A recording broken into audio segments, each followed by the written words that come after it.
Buenos días, estimados compañeros. Gracias por estar aquí. Sé que es la última sesión del cuatrimestre y bueno, yo agradezco a ustedes, como siempre, muy puntuales, muy cumplidos, estén en clase. Em, pues bueno, vamos a comenzar. Voy a pasar lista con los que están. Bueno, más bien ya vi quiénes están, pero pues tenemos que pasar la lista. ¿Sale? Judith, Ábalos, Alba,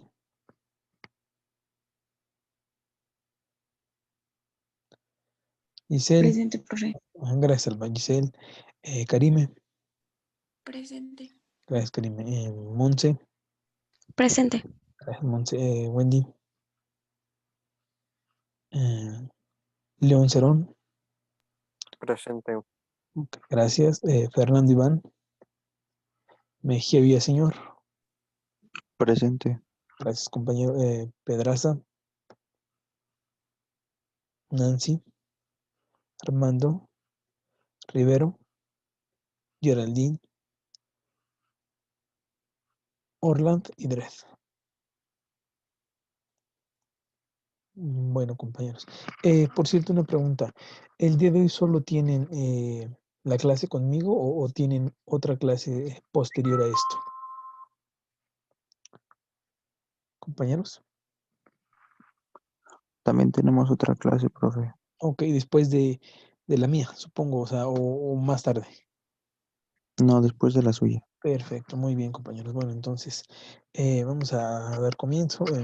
Bueno, vamos a empezar platicando un poco, compañeros. Quiero que me digan, yo les voy a preguntar a cada uno, me digan qué les pareció el documental, el cortometraje, perdón, largometraje que se vio el día de ayer de Tiempos Modernos. Yo quisiera saber sus opiniones, comentarios, qué fue lo más sustancial que ustedes pudieron observar ahí. Y me gustaría escucharlos, así que vamos a empezar con Alba. Alba, por favor, ¿nos puede usted comentar qué le pareció el largometraje de Tiempos Modernos?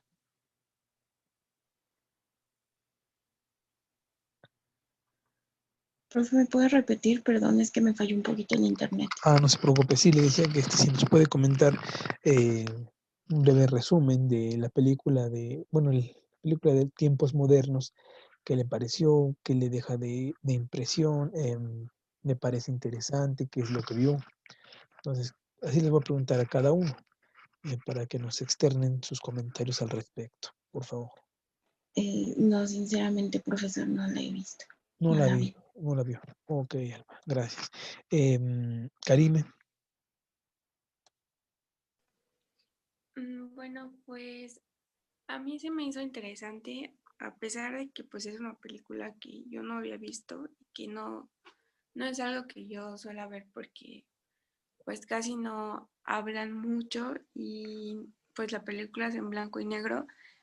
Sí se me hizo interesante porque pues como conclusión de todo el cortometraje pues se enfoca en que el trabajo a veces tan pues de cierta manera que te explota tanto, llega un punto en el que tú como individuo pues empiezas a quedar loco, por así decirlo, que pierdes la razón y pues solamente tienes dos alternativas en lo que es la vida, por así decirlo, seguir trabajando pero perder la razón o quedar de cierta manera mal y o pues seguir trabajando, pero, o no, perdón, es tener un empleo, pero pues a consecuencia de que pierdas la razón, o no tener un empleo y ser pobre y que te excluyan de la sociedad, pero guardar tu felicidad. Y eso fue lo que yo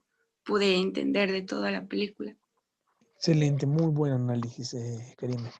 En efecto, esas son las dos conclusiones y los dos caminos que te dejan, ¿no? O eres explotado o no tienes acceso a determinada calidad de vida. Es la conclusión y ahorita vamos a comentar por qué, pero me parece muy bien. Gracias, compañera. Monse, ¿usted qué nos puede comentar al respecto?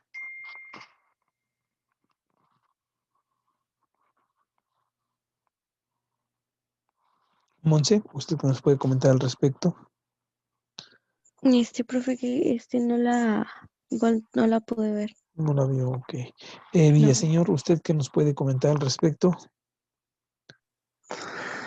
Pues te da un panorama bastante amplio de, de cómo se vivía en esas épocas. Como comentaba mi compañera Karime, eh, es muy cierto cómo te van orillando, ¿no?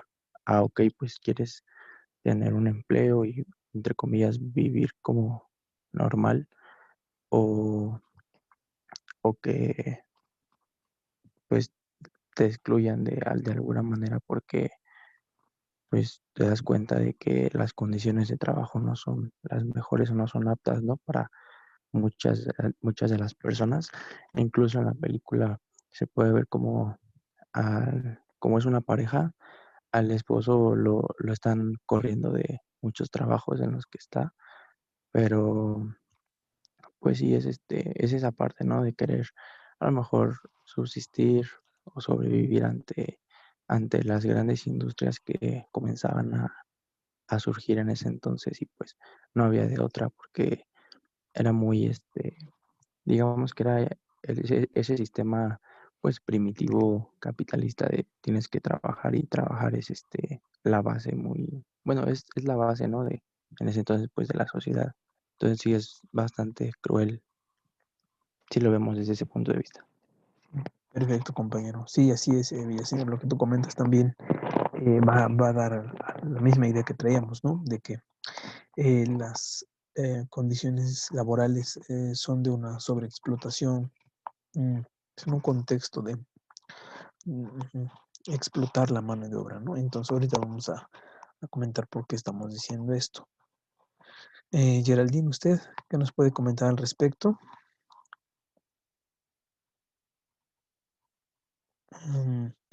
Lisandro, ¿usted qué nos puede comentar al respecto?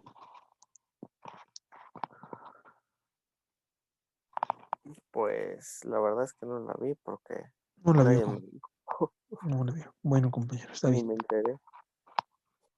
Bien, bien, compañero. Entonces, bueno, yo voy a comentar aquí algunas ideas principales de por qué era importante que la viera, ¿no? O sea, yo no me gusta dejarles cosas que no les van a servir, ¿no? O sea, como para qué. Entonces, bueno, vamos a ver que esta película de tiempos modernos eh, está, bueno, se sitúa o más bien está en el contexto de la Gran Depresión de Estados Unidos, ¿vale? De la Gran Depresión de Estados Unidos, ¿sale? Vamos a ver que como está en ese proceso de la Gran Depresión del 29, 33, entonces, bueno, eso es para que ustedes ubiquen en en qué espacio, ¿no? Nos estamos situando, ¿no? Y entonces aquí sale pues un vagabundo, ¿no? Que era Charlotte, ¿no? Que es el protagonista, ¿no? Charlotte. Y vamos a ver que lo que busca que es, compañeros, él, bueno, retrata los conflictos de esta época, como ustedes lo decían, los conflictos de esta época. Vamos a ver cuáles son. Bueno, primero que nada, estamos durante el crecimiento del capitalismo, ¿sale? Capitalismo se escribe con C, pero lo abrevio con K para abreviar que es el capital, ¿sale? Capitalismo, la corriente del capitalismo, mejor lo pongo así. El crecimiento de lo que es el capitalismo, ¿no? Derivó de esto las huelgas, que son aquellas primeras manifestaciones que empiezan a aparecer.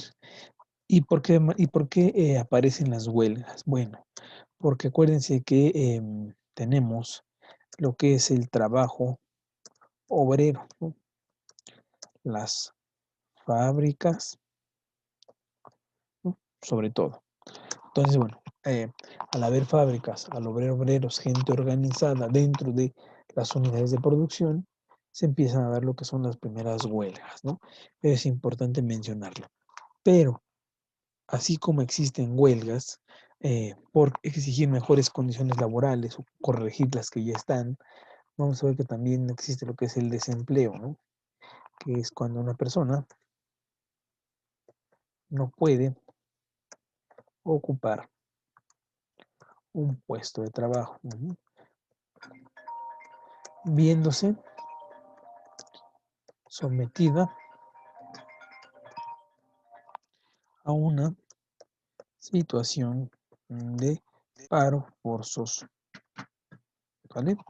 Entonces, bueno, es otra idea. Bueno, el capitalismo, decía yo, el crecimiento del capitalismo, las huelgas, tenemos lo que es el desempleo, son como que una de las principales escenas que se muestran ahí, así como, por lo tanto, si una persona se encuentra en una condición de desempleo, vamos a ver que, por lo tanto, se retrata también un contexto de pobreza, ¿no? Cuando no puede satisfacer ni las mínimas necesidades, ¿sale? O sea, no puede satisfacer ni las mínimas necesidades. ¿Por qué? Porque carece de ingreso, o sea, no tiene un trabajo, no tiene un ingreso, y por lo tanto, en ese sentido, vamos a ver que la película nos muestra todo esto. En este caso, Charlotte, que es Charles Chaplin, lo voy a poner por acá.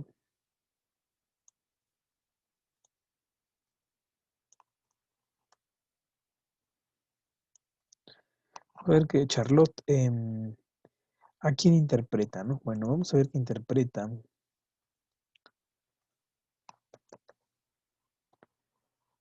a un obrero, ¿no? A un obrero, vamos a ver qué es un obrero. Voy a hacer un poco más grande para que quede mejor. Vamos a ver que interpreta lo que es a un obrero que se encuentra donde en las cadenas de montaje de una fábrica. Vamos a ver que en las cadenas de montaje de una fábrica. Y bueno, como decían ustedes, dado el ritmo de trabajo, pierde la cordura él, ¿no? Pierde la cordura. Vamos a ver que dado el ritmo de trabajo al que es sometido, él pierde la cordura y es enviado al hospital, ¿sale? Y bueno, una vez que es enviado al hospital, por lo que dejemos que queda mal de sus facultades, ¿no? Pierde la razón, entonces es enviado a un hospital. Y bueno, vamos a ver que cuando él sale, ¿no? Regresa sin querer, se mete a lo que es una manifestación, ¿no? Y en esa manifestación, bueno, es encarcelado, pero pues ya estando en la cárcel le ayuda a frustrar un motín y por lo tanto obtiene su libertad, ¿sale?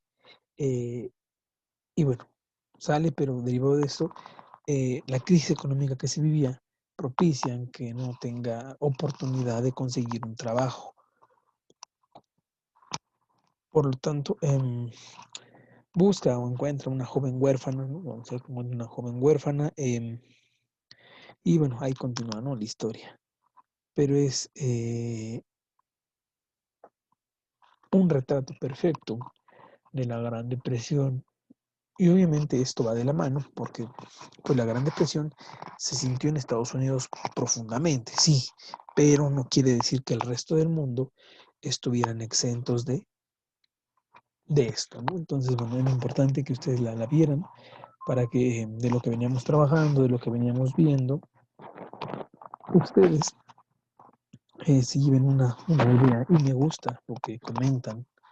Yo los reconozco por eso, por lo que ustedes me han comentado ahorita respecto a que hay dos situaciones. O trabajas con el riesgo muy alto de quedar mal de tus facultades o tu supuesta felicidad a cambio de no tener satisfactorias. que obviamente en un sentido estricto no podría ser felicidad plena, ¿no?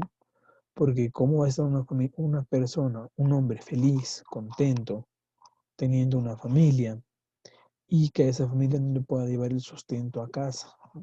Tener hijos en condiciones de pobreza, no poderles dar educación, mm, eh, alimentación adecuada, cuestiones de ese tipo, ¿no? Que bueno, a la larga vamos a ver que eso es un factor que incide en que... Dame un segundo, por favor.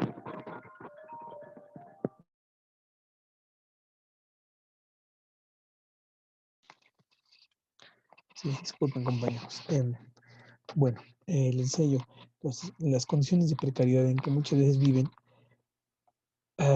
no son un garante de la satisfacción total, ¿no? De la felicidad plena. Pero el caso contrario también nos deja en un dilema, ¿no? Eh, ¿Qué pasa cuando la persona se excede trabajando? Pues también provoca un alejamiento de la familia. Entonces, la pregunta aquí surge, ¿cuál es el punto medio? O sea, ¿qué debo de hacer? Y la respuesta es, pues no puedo yo hacer mucho porque yo no soy quien decido las condiciones laborales, ¿no? O sea, están dadas, están ahí y es apegarse a lo que ya está establecido. Entonces, me gusta la conclusión con la que ustedes quedan bueno, de la película y en general cómo se ve reflejado en la vida cotidiana. Eso es muy importante, ¿no? Dicho esto, pues bueno, vamos a continuar comentando lo que veíamos el día de ayer, eh, referente a lo de la igualdad. Terminamos lo de la igualdad.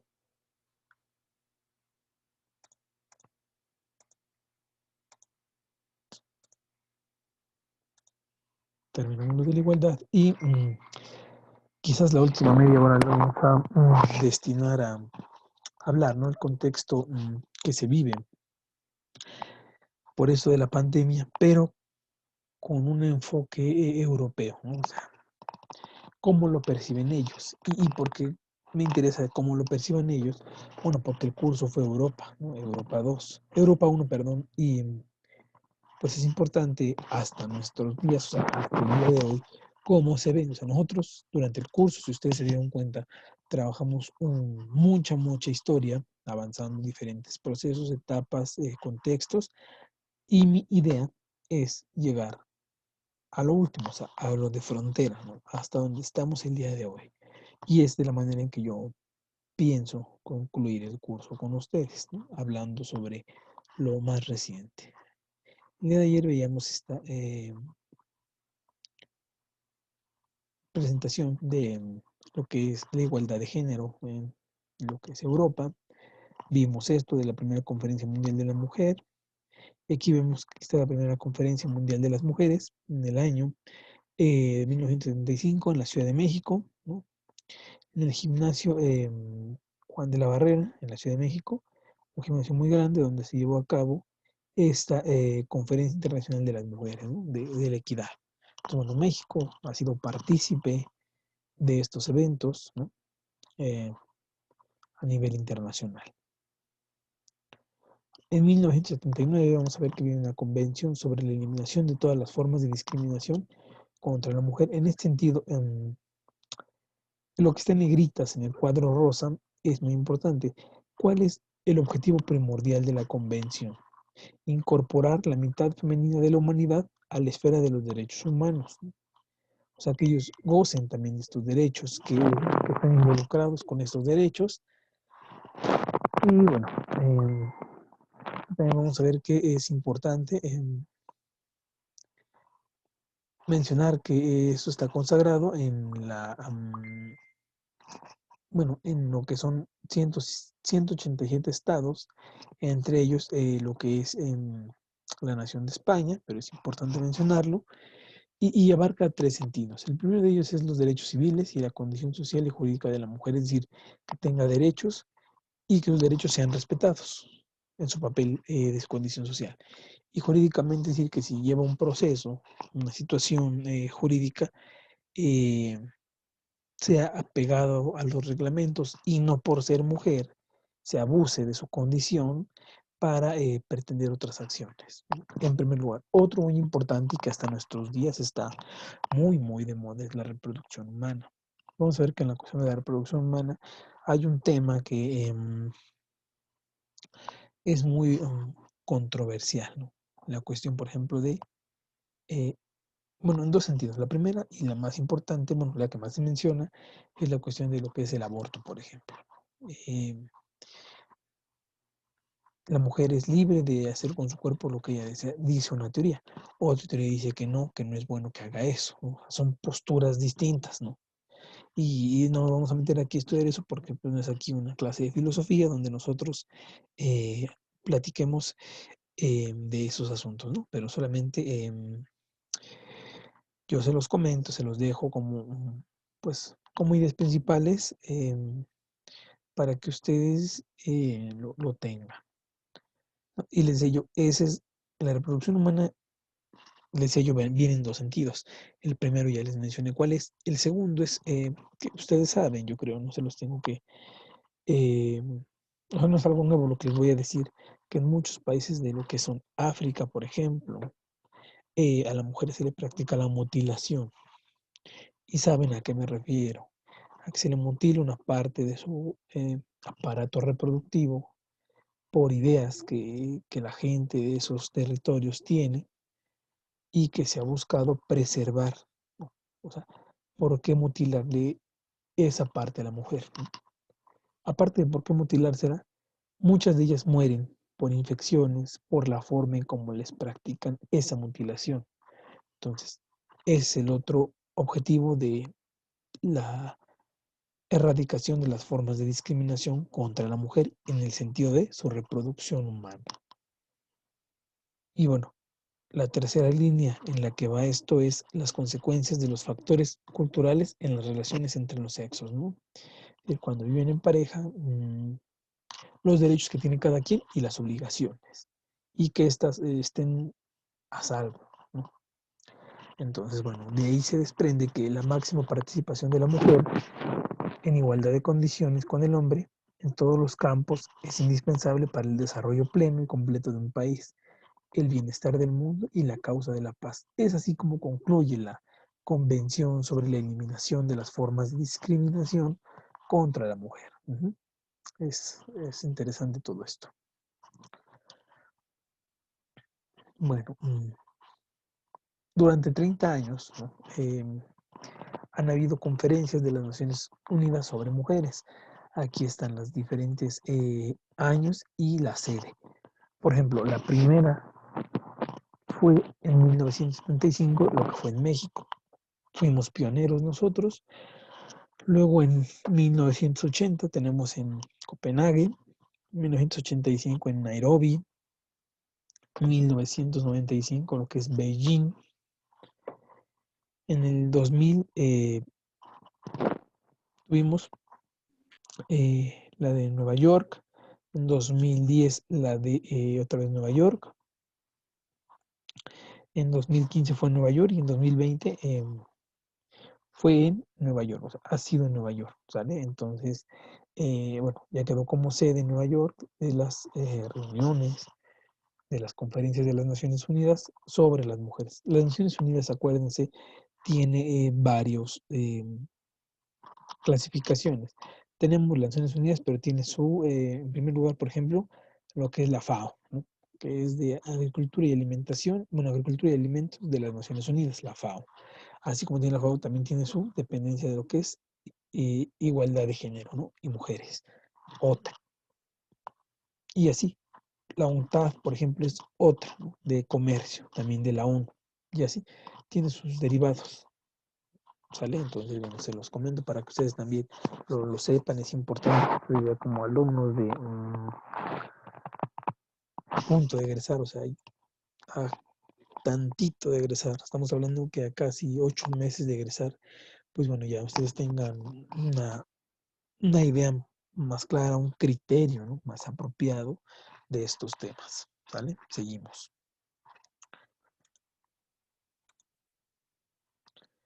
Bueno, aquí están algunas fotos de la reunión que hubo en 1995 en Beijing, la ciudad de Beijing, en China.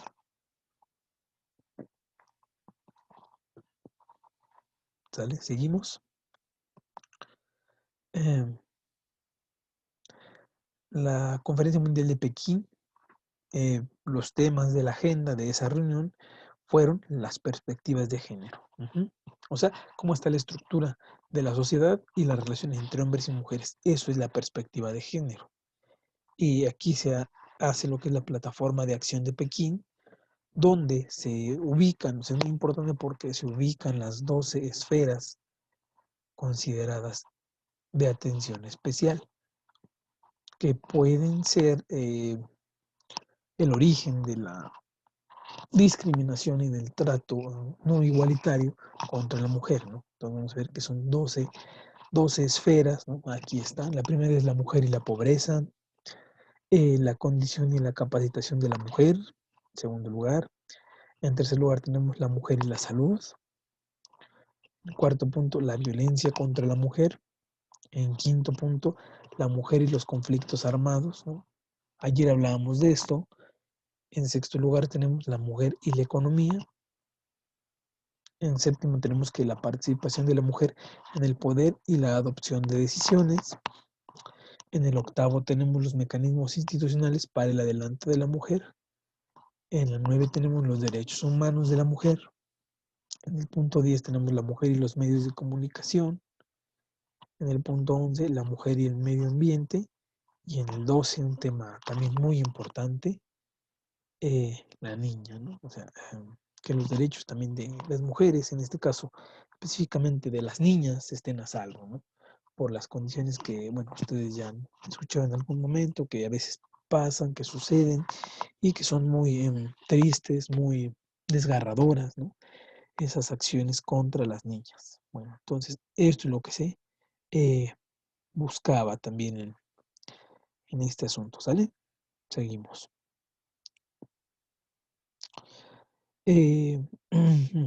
Bueno, y un enfoque, les decía yo, la perspectiva de género. Esa estrategia que se llamó mainstreaming o transversalidad de género,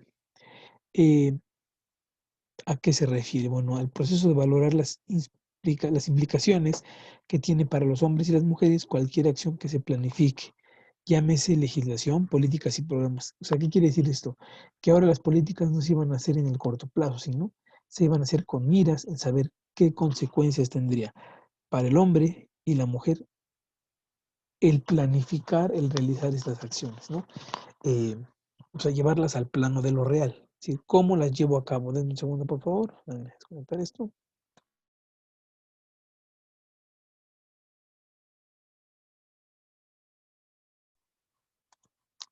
Sí, compañeros. Entonces les decía yo. Entonces, ¿cómo llevar a cabo esas implicaciones?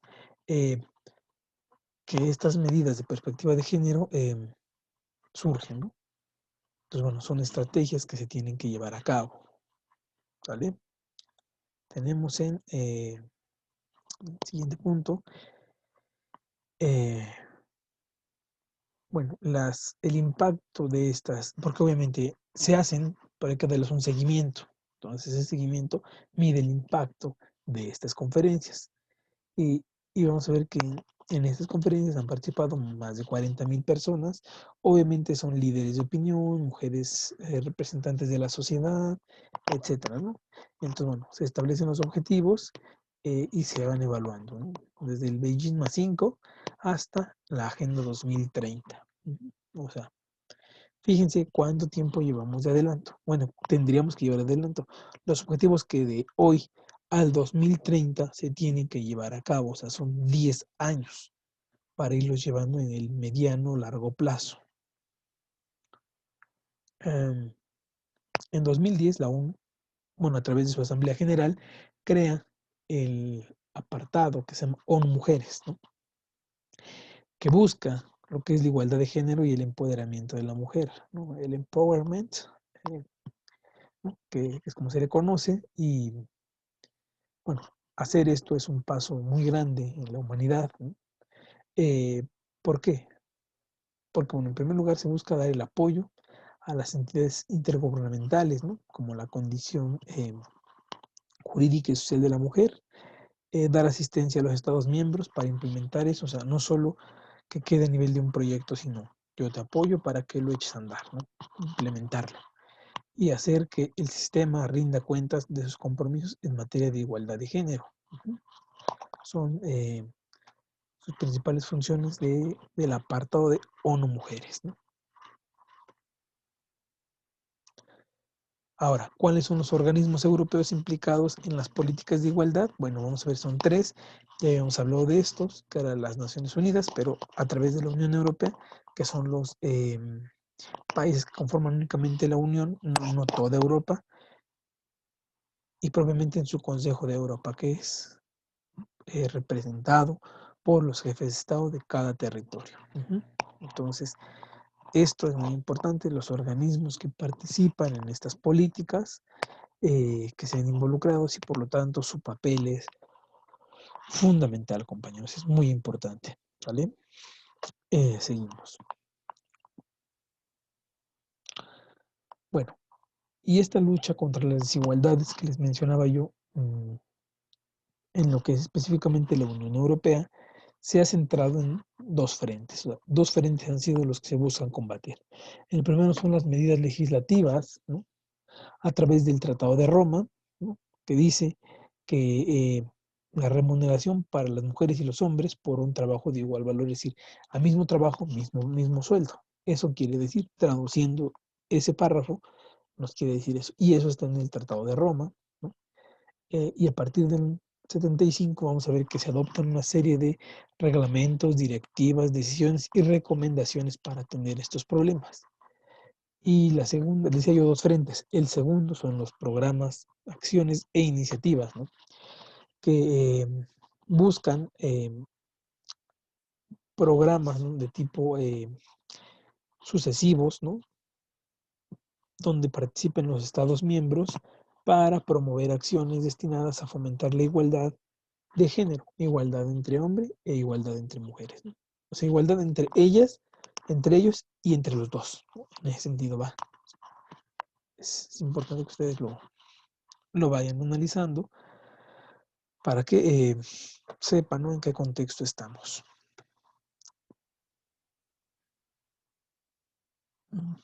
Lo que les decía yo, el Tratado de Roma, ¿no? Que igual trabajo, igual sueldo. Bien, ahora vienen 3 documentos muy importantes. Tenemos en primer lugar el Tratado de Ámsterdam, que data de 1997, donde vamos a ver que se recoge el compromiso formal de tomar la igualdad entre mujeres y hombres como el objetivo horizontal llamado a integrar todas las políticas. El segundo de ellos es el reglamento de la Comunidad Europea de 2006, que lo crea el Instituto Europeo de la Igualdad de Género, donde se busca asesorar a las instituciones europeas, sobre todo, y Estados miembros, no propiamente, a que se integren un principio de igualdad y luchar luchar en contra de la discriminación por razón de sexo, ¿no? Y en 2010 tenemos lo que tiene que ver con la Carta de la Mujer, que es donde se renuevan los compromisos ya hechos, ¿no? Por la igualdad y se insiste en la necesidad de incorporar un principio de igualdad, ¿no? Que tenga que ver con paridad hombres y mujeres. ¿Sale? Entonces, vayan ustedes tomando nota de los más importantes, por ejemplo, el Tratado de Ámsterdam, el reglamento del Instituto Europeo de la Igualdad, de la Carta de la Mujer, para que vayan llevando una secuencia histórica de cómo se fueron desarrollando estos procesos, ¿vale? Ahora, metiéndonos propiamente a lo que son las estrategias para la igualdad entre hombres y mujeres de 2000 a 2015, específicamente en la Unión Europea, que es donde nosotros estamos trabajando, vamos a ver que todos estos documentos se consagran en la Carta de la Mujer y la Estrategia 2020, donde se tocan o se abordan 5 áreas perfectamente delimitadas, ¿no? Para la igualdad. En primer lugar tenemos lo que es la independencia económica, ¿no? Que tiene que ver con que la mujer pueda ser independiente, perdón, de el ingreso de otra persona, que puede ser, por ejemplo, su cónyuge, ¿no? Es la independencia económica, o sea, que no esté sometida a alguien por el dinero, ¿sale? Otra es el salario igual a trabajo igual y trabajo de igual valor. O sea, eso se ve reflejado en que, si es un hombre o una mujer quien realice la actividad, se les pague lo mismo. Y no por ser un hombre se le pague un poco más y por ser una mujer se le pague un poco menos. Entonces, bueno, aquí es muy importante mencionarlo, ¿no? Porque pasa que hasta nuestros días, aunque un hombre y una mujer hagan lo mismo, el que recibe siempre un poco más es el hombre que la mujer. No sé si ustedes han conocido algún caso, sepan de alguien que así le ha pasado. O sea, es el mismito trabajo, es lo mismo, pero gana menos. Entonces la pregunta aquí es, ¿por qué gana menos? No, si dice que salario igual, más bien a trabajo igual, salario igual y mismo valor, o, bueno, o igual valor. Otro es la igualdad en la toma de decisiones, es decir, que a la mujer se le dio un papel relevante en las elecciones, ¿no? Para cargos populares, ya sea para elegir o para ser elegida. Eso es lo que se busca, ¿no? Que pueda elegir o que sea elegida. Tenemos después dignidad, integridad y fin de la violencia sexista, ¿no? La cuestión de la misoginidad, del abuso contra la mujer, de aquellas faltas o aquellas acciones que busquen denigrarla sean eliminadas. ¿Sí? Y por último tenemos lo que es la igualdad en la acción exterior. Bueno, si quieren tomen nota de estos 5 puntos, por favor, para que continuemos. Les doy un minuto y continuamos.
Bueno, compañeros, seguimos entonces.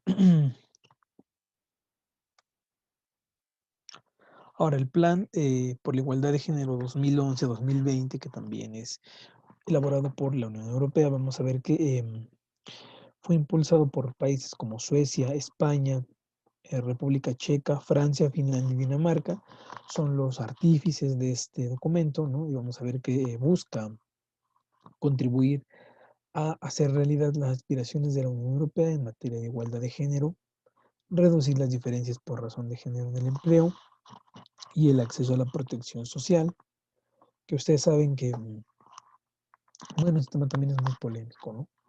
¿Qué servicios se le otorgan gratuitamente a la mujer y cuáles al hombre? Y ahí se llama todo un debate, ¿no? Por esto.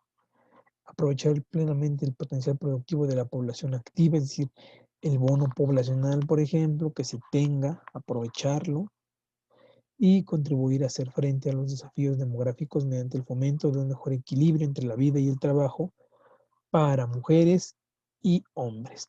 Entonces, bueno, son 4 líneas en las que se trabaja o 4 objetivos, ¿no? En los que se está abordando esto. ¿Sale? Seguimos.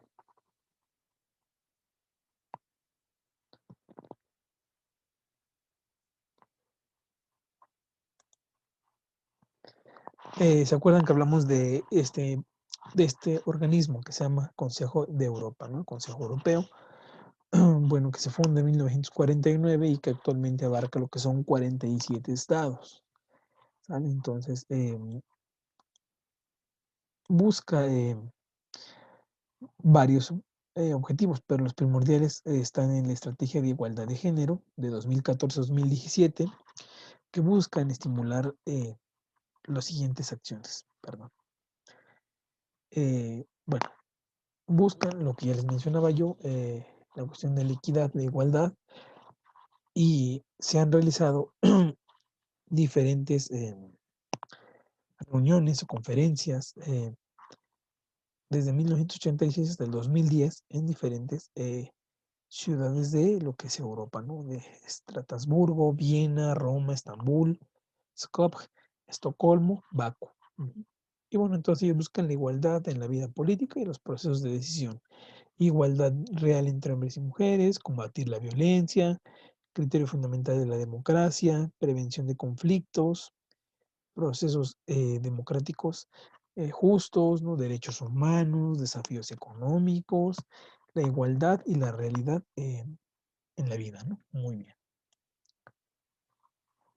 Ahora, en este documento del Consejo de Europa vamos a ver que un papel que también se había dejado de lado era que a la mujer se le integre en los procesos de la educación. Se le integre en 2 sentidos.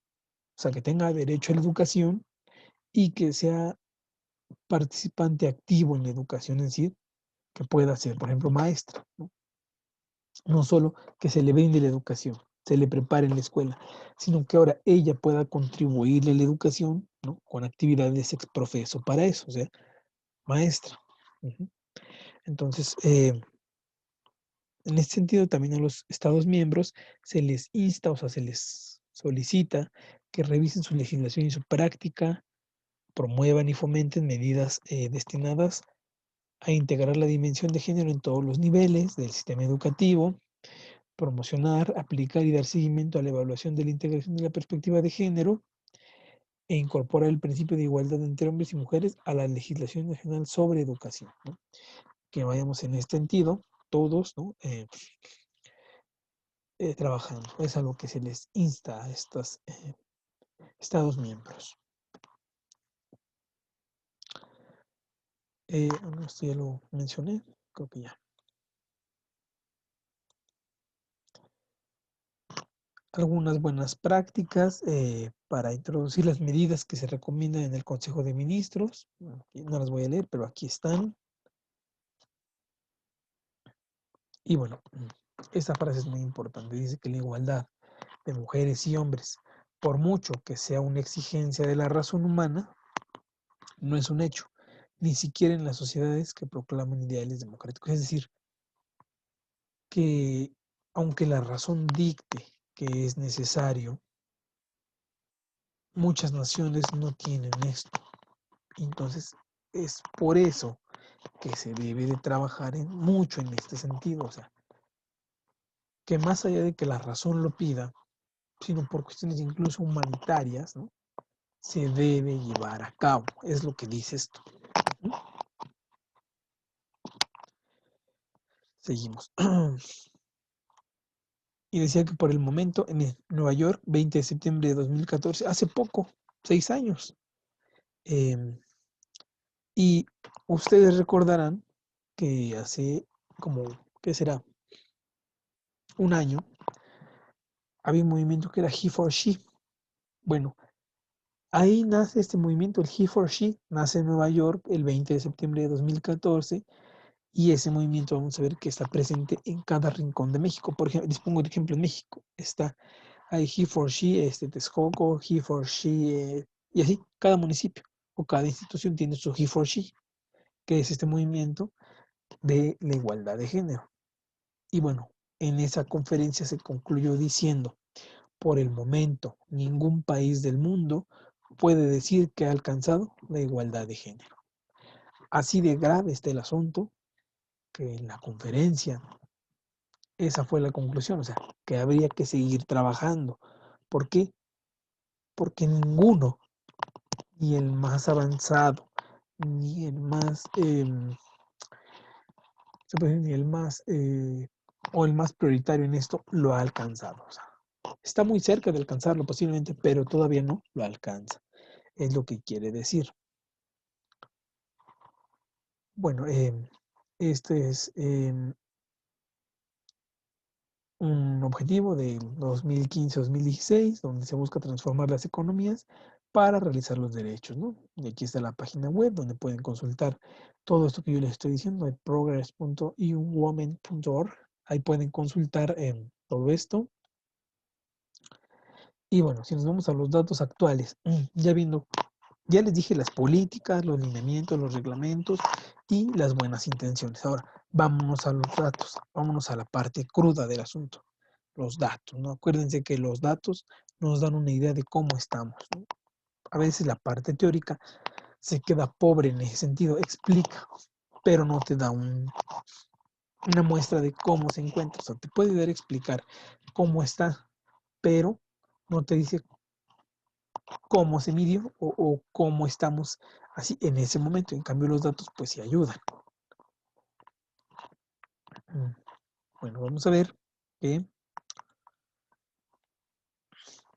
bueno, respecto a los salarios, aquí está la fuente, ONU Mujeres 2015, o sea, para que vean que es verídico, ¿no? Que no fue un invento mío o así, ¿no? Sino en la cuestión de salarios. Vamos a ver que el 50% de las mujeres en edad laboral a partir de los 15 años trabajan, mientras que el caso de los hombres, el porcentaje supera el 75%. Trabajan casi por cada mujer, vamos a decirlo así, hay 2 hombres trabajando. Y a nivel mundial las mujeres ganan 24% menos que los hombres. O sea, lo que les decía yo, ¿por qué si trabajan en lo mismo ganan menos? Bueno, ahí está la cifra. Es decir, si un hombre, por cada 100 pesos que gana un hombre, una mujer gana 76. Por el mismo trabajo, mismo tiempo, misma preparación. O sea, en condiciones iguales, uno gana 100 y el otro gana 74. Es para que se den una idea de, perdón, 76, para que vean cómo está mal la situación. Ahora, respecto al personal directivo superior, vamos a ver que 25 directoras ejecutivas lideran actualmente las empresas de la lista Fortune 500 de Forbes, frente a la única mujer que aparecía en esa lista en el año de 1998.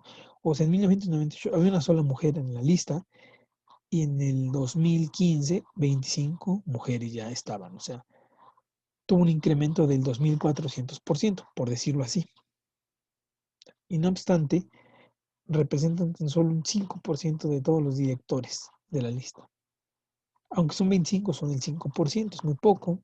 En la parte de los conflictos, vamos a ver que en el año 2000 el Consejo de Seguridad, vamos a ver que decía o reconoció que la guerra repercute de forma distinta en las mujeres. ¿En qué sentido? En que la mujer, por ejemplo, se puede ver afectada a su estado de condición de paz. Y bueno, entre 1992 y 2011, solo el 9% de los negociadores en las mesas de negociación de paz eran mujeres. O sea, que la mujer había que darle también papel dentro de la pacificación de las guerras, ¿vale? Ahora, en la cuestión de la política, muy importante, el porcentaje de mujeres en los parlamentos se ha duplicado casi en los últimos 20 años, casi se ha duplicado. No obstante, hoy en día las mujeres representan el 22% de los parlamentarios, si una cuarta parte son mujeres, ¿vale? De cada, vamos a decirlo así, 4 legisladores parlamentarios, uno es mujer, que es casi el 25%, una cuarta parte, ¿vale?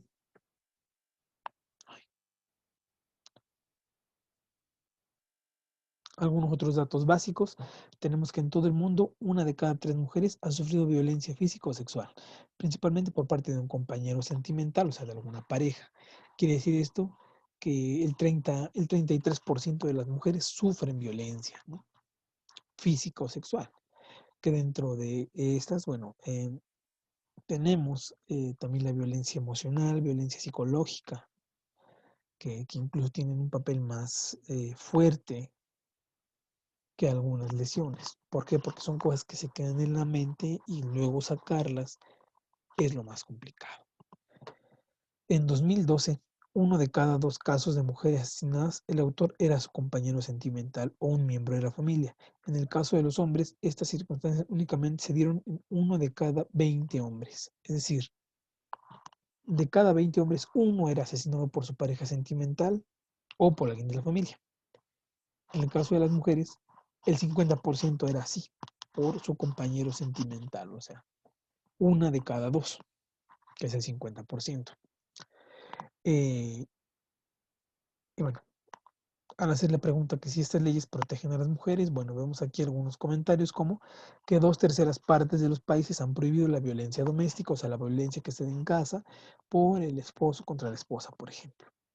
52 países han penalizado explícitamente la violación al interior del matrimonio, es decir, que dentro del matrimonio y las relaciones maritales que se dan, a algunas se les considera de tipo violatorias.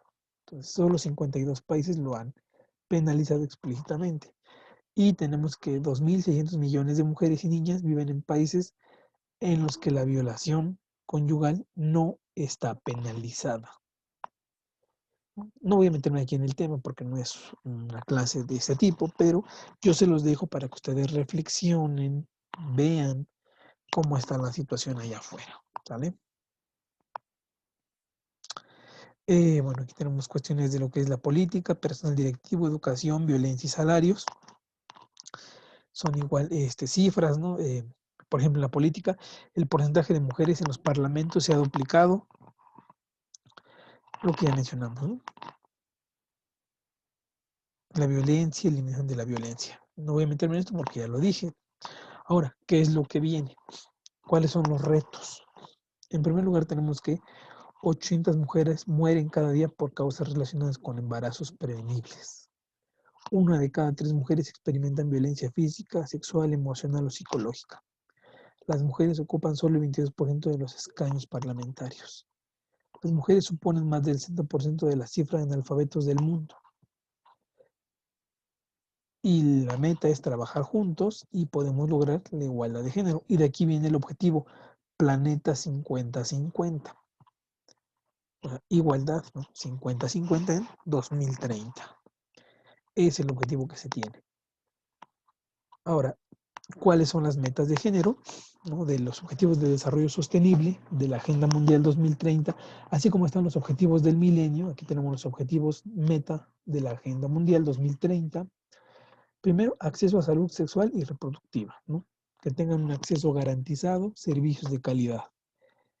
Responsabilidad compartida en el hogar, es decir, que se quite ese estigma de que el hombre, por ser hombre, no tiene que hacer de comer, por ejemplo, cuidar a los hijos, lavar la ropa, los trastes, ¿no? Porque se tiene esa concepción en la cabeza, ¿no? Es que yo soy el hombre, y yo cómo voy a hacer eso, hazlo tú, para eso te tengo, ¿no? Muy común escuchar eso en muchos sitios.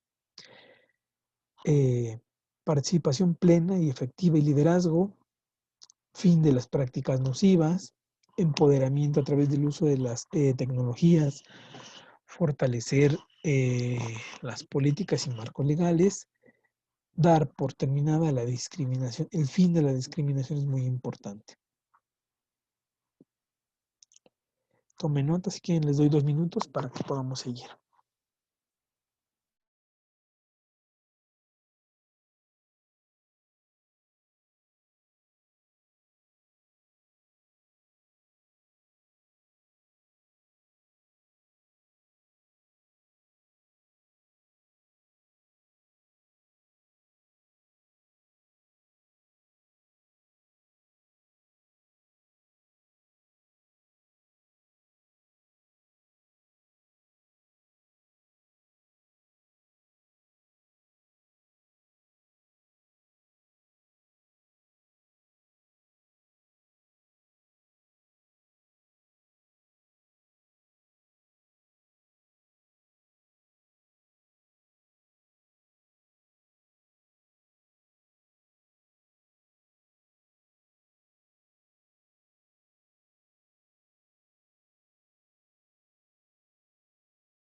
Bueno, seguimos compañeros, entonces ya pasaron 2 minutos para que podamos avanzar. Estamos casi por terminar esta parte, ¿no? En la cual ya los mencionamos. Estos puntos son los puntos que están aquí. Y bueno, no se trata de que la igualdad de género se vea como un problema aislado, sino que tiene que ver con que eso es un problema tanto de hombres como de mujeres. ¿Por qué? Porque a veces no se les da la oportunidad de que accedan a este tipo de igualdad, ¿no? A veces no, se les limita, se les impide, se les prohíbe que accedan a estas condiciones paritarias de igualdad que son fundamentales, ¿no? Entonces, bueno, voy a dejar de compartir esto y voy a pasar a compartir por último lo que les decía yo pues de la situación y el contexto actual en el que vivimos, ¿no? Que es muy complicado, muy delicado, y aquí en este sentido me gustaría escuchar los compañeros. Yo siempre escucho con mucha atención sus opiniones, ¿no? Y me gustaría saber en este sentido, eh, ¿conocen a alguien ustedes? No me digan nombres ni nada, solamente que me digan si conocen y qué han visto al respecto de gente que se ha enfermado y que esté viva o se haya muerto de esta pandemia, de esta enfermedad. A ver, los escucho. Por favor, empezamos con Lisandro.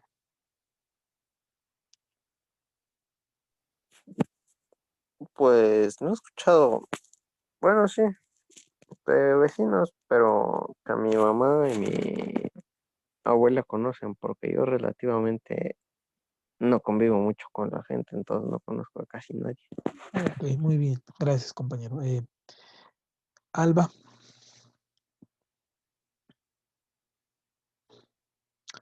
Alba, Iván Reyes,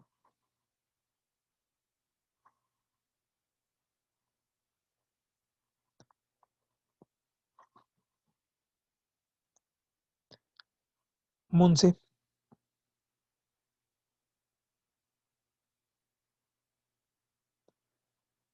Judith.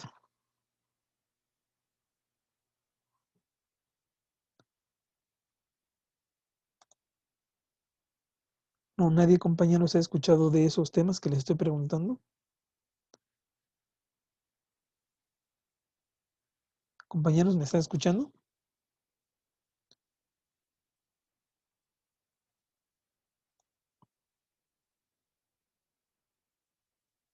Bueno, les decía yo, solo que no veo a los demás, ya no hay nadie, ¿o cómo está esto? A ver. Bueno, les decía yo que vamos a empezar a trabajar un poquito acerca de este tema. Con este vamos a concluir, que tiene que ver con algunas reflexiones sobre esta crisis que se está viviendo en el contexto de la cuestión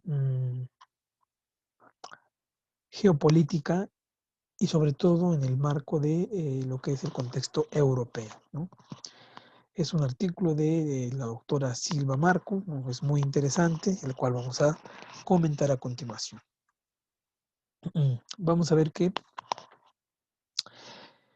bueno, es importante entrar en contexto de la crisis del coronavirus. Vamos a ver que pone de manifiesto que una pandemia representa una amenaza muy grande, ¿no?, para la seguridad global, o sea, como principal problema tenemos a la pandemia de la salud. Pero hay otros problemas que también son igual de graves, o mejor dicho, que la pandemia es igual de grave que estos. Lo que es el terrorismo, ¿no?, la proliferación de las armas de destrucción masiva o nucleares y el cambio climático. O sea, en contexto de Europa así lo ven de complicado, que es un problema igual de difícil que lo que ya les mencioné. Y vamos a ver que los gobiernos del mundo se encuentran frente a una situación de urgencia y las medidas tomadas en estos momentos ponen de manifiesto que los oscuros escenarios de seguridad muchas veces son ignorados, no son suficientes para describir la incertidumbre, el miedo o la ansiedad que vive la población. Y es lo que yo les comentaba hace rato, que si ustedes conocían el caso de alguien, no me dijeran nombres, solamente si lo conocían o no. Y la segunda pregunta en el sentido, ¿cuál es el ambiente de tensión que tenemos a nivel mundial ahorita? Hay miedo, incertidumbre, ansiedad, depresión, todos estos problemas. Entonces, es importante. ¿Giselle, está por ahí usted? ¿Giselle? Sí, aquí estoy. Es que hace rato estaba haciendo una pregunta, pero ya cuando le pregunté a usted ya como creo que se desconectó, no sé qué pasó. Sí, me Ajá, desconecté. ¿Qué pasó? les preguntaba hace rato que estábamos hablando de esto de la pandemia y que si conocían, sin que me dijeran nombres, algún caso de este tipo y, y lo que representaba, ¿no? La situación que representaba. Entonces, usted le íbamos a preguntar, pero pues en ese momento se desconectó. Me sale. No, pues básicamente, pues a su pregunta, sí he tenido conocidos y familiares incluso, pero desafortunadamente todos se han muerto, entonces no he tenido así como que, o sea, los aísla y ya se cura, pero la mayoría sí han fallecido. Muchas gracias. Esa era la pregunta que estábamos haciendo, porque estábamos entrando en contexto y decía yo que quería conocer sus impresiones al respecto. Sí, profe, así es. Perfecto, muy bien. Bueno, gracias, Giselle. Seguimos. Entonces vamos a ver que esto es muy importante, esto que está aquí. Que por primera vez en la historia, el estado actual de la guerra, porque es una guerra en la que estamos, no es consecuencia de un estado beligerante, o sea, conflictivo, o de un ataque desprevenido, sino de una pandemia devastadora, o sea, que ha tenido graves consecuencias a nivel mundial, ¿no?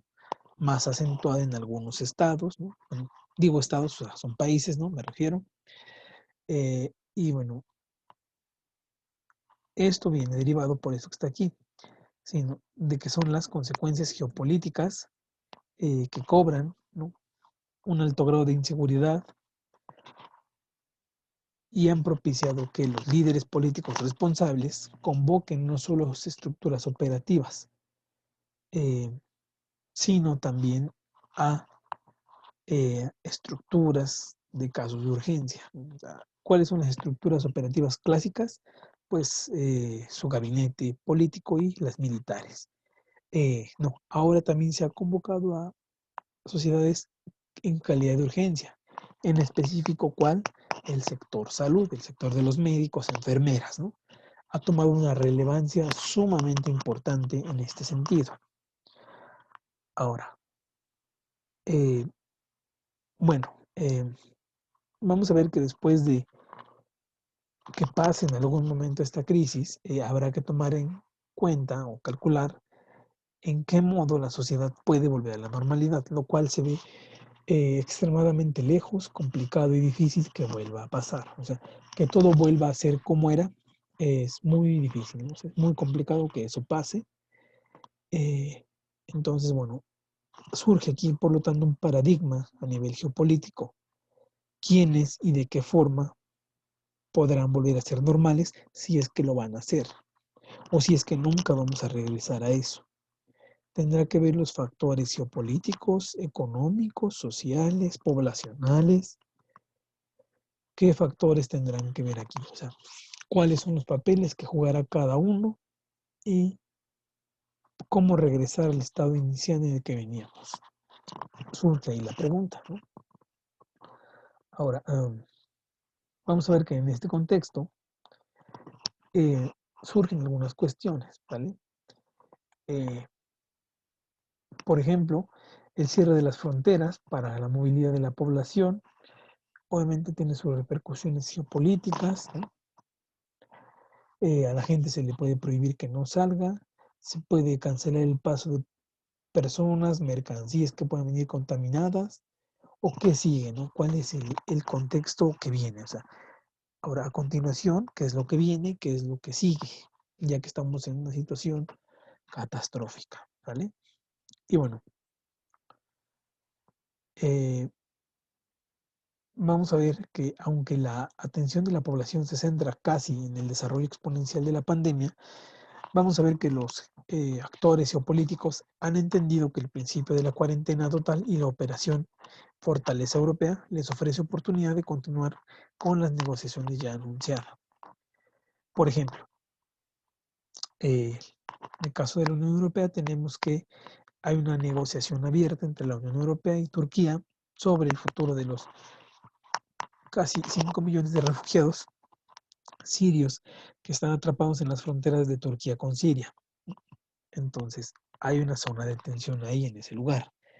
Y vamos a ver que esta negociación añade un plus a la tensión social que compra su seguridad pagando a Turquía por mantener cerradas sus fronteras para evitar el paso de los refugiados sirios a Europa y que estos contaminen, ¿no?, a la población de acá o que los que vengan se contaminen de los de acá. O sea, los dos factores son posibles. ¿Sale? Entonces, es una situación, ¿no?, de diplomacia entre la Unión Europea y la batalla por el Oriente Medio, ¿no?, el Oriente Próximo. ¿Sale? Entonces, vamos a ver que en este sentido,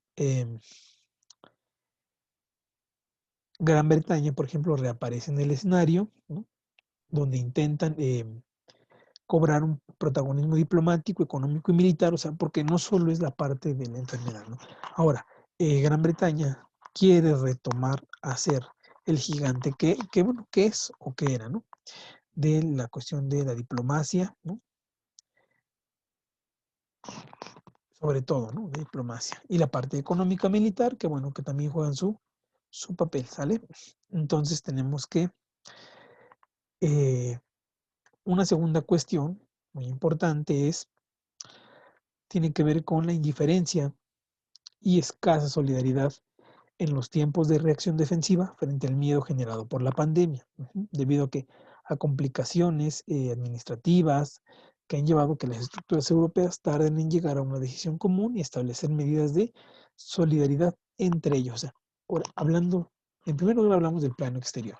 Ahora, dentro de esta, intra-Europa, quedó reflejado el caso de Italia y su petición de ayuda de instrumental médico rechazada por la decisión de Francia y de Alemania, ¿no? Entonces, eso habla de que por qué Francia y Alemania rechazan apoyar a un país vecino suyo que pertenece a la Unión Europea. Entonces, ¿qué está pasando ahí? ¿Por qué no dar el visto bueno de apoyarlos? O sea, es otra implicación que tiene. En tercer lugar, tenemos lo que pasa en las finanzas y la economía. Vamos a ver que cuando la mano invisible del mercado cae enferma, los mercados registran caídas masivas. ¿Y qué hemos visto? Bueno, caída del precio del petróleo, que afectan las transacciones bursátiles, ¿no? por que no se han tomado las previsiones correctas, que ha provocado pesadillas para los inversores, interdependencia entre la economía y la población, que sigue, bueno, que los mercados temen una caída muy aguda, ¿no?, de la economía. ¿Y eso qué pasaría? Pues vendría a dar al traste con la teoría del desarrollo continuo, el aumento del consumo que genera bienestar. ¿Por qué? Porque ahora, aunque haya productos, no hay recursos para poder comprarlos. La circulación del capital se frena. ¿Por qué? Porque el virus obliga a la población a confinarse en sus casas. El consumo se ralentiza, genera menos bienestar, menos puestos de trabajo, hay que despedir más gente y viene una crisis, ¿no?, como la que estamos viendo. ¿Qué pasa con las mercancías y su libre circulación? Pues se ve frenada. ¿Por qué? Por miedo a la epidemia. Los casos que han escuchado de que, por ejemplo, hay productos que vienen con residuos de coronavirus, por ejemplo, ¿no?, el pescado que se importa, por ejemplo, y cosas así. ¿Qué más? Ustedes saben que el sector de todos los países que más genera PIB es el sector terciario y específicamente el turismo. Con esto de la pandemia, la industria del turismo se ha visto fuertemente golpeada, pero no solamente es el turismo, son los transportes, la diversión, todo eso se ha visto mermada.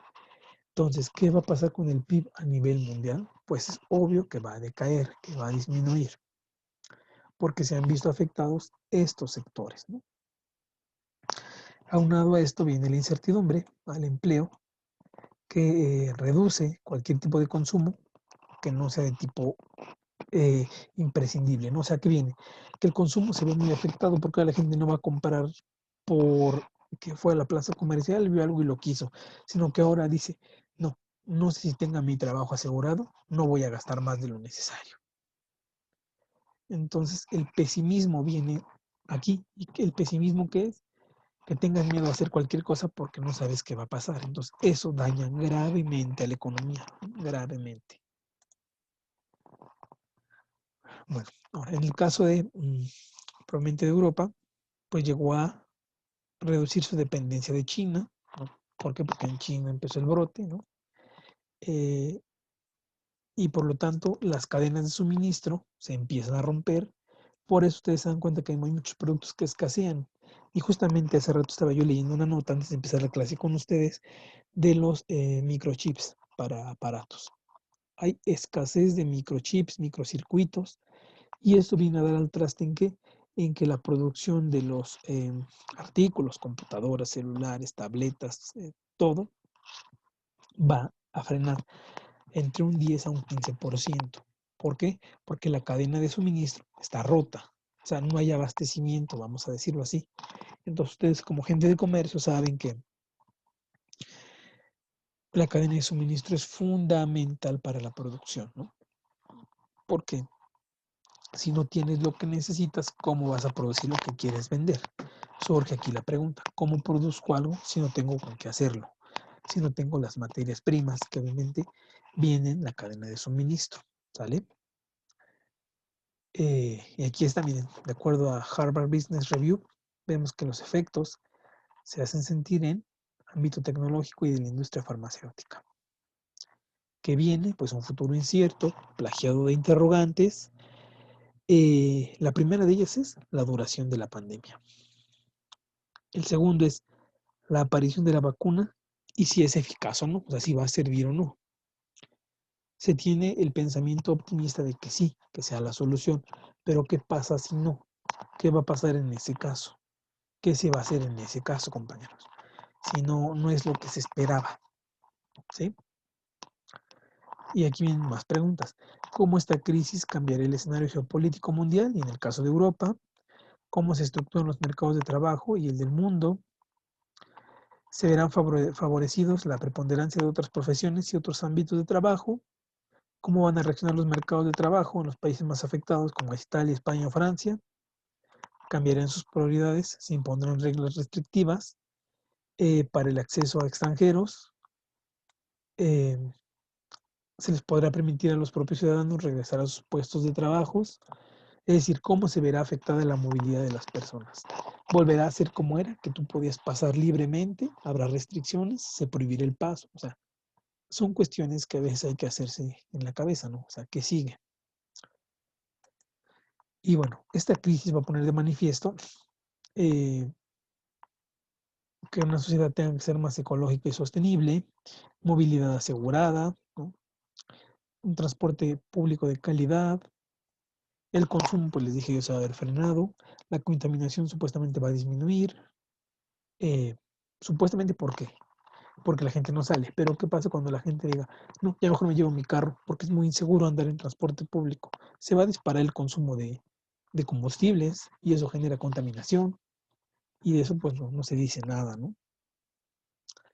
Y vienen aquí más cuestiones como los criterios de funcionamiento, cuáles son los socios europeos que implicarán dicha cooperación, etcétera. ¿Cuándo volveremos a salir de la crisis en que estamos sumergidos? ¿Qué garantías concretas ofrecen las instituciones europeas? Incluso, por ejemplo, el Banco Central. ¿Qué pasa con las inversiones? ¿No? Y bueno, bajo este silencio de la OTAN y la indiferencia de Estados Unidos, ¿cuáles son las únicas muestras de apoyo que recibe Europa? Pues la de China, porque bueno, hay una cosa aquí muy importante.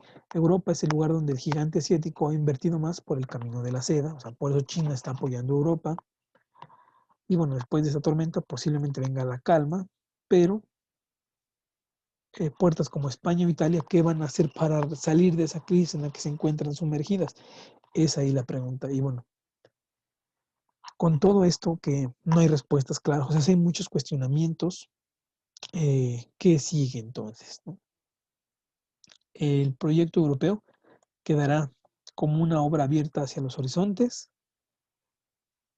o quedará como una periferia, o sea, cada quien por su lado, por lo que ya se vio.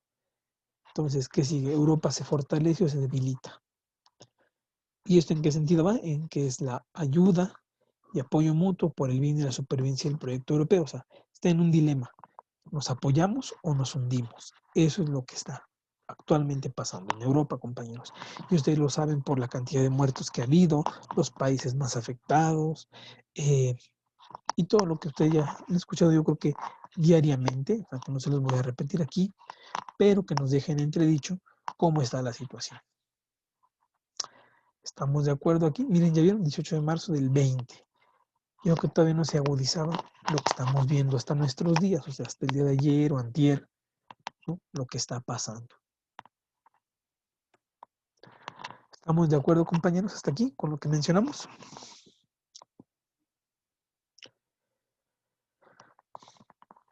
Sí, estamos de acuerdo.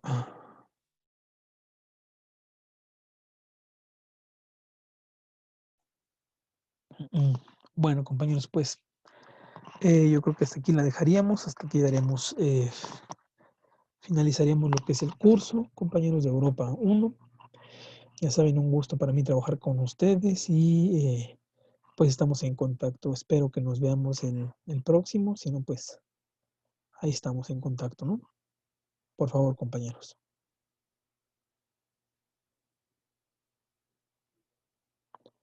Pues muchas gracias a todos, cuídense y feliz eh, Navidad también para ustedes. Pórtense bien y pues a cuidarse, ¿no? Hasta luego, compañeros.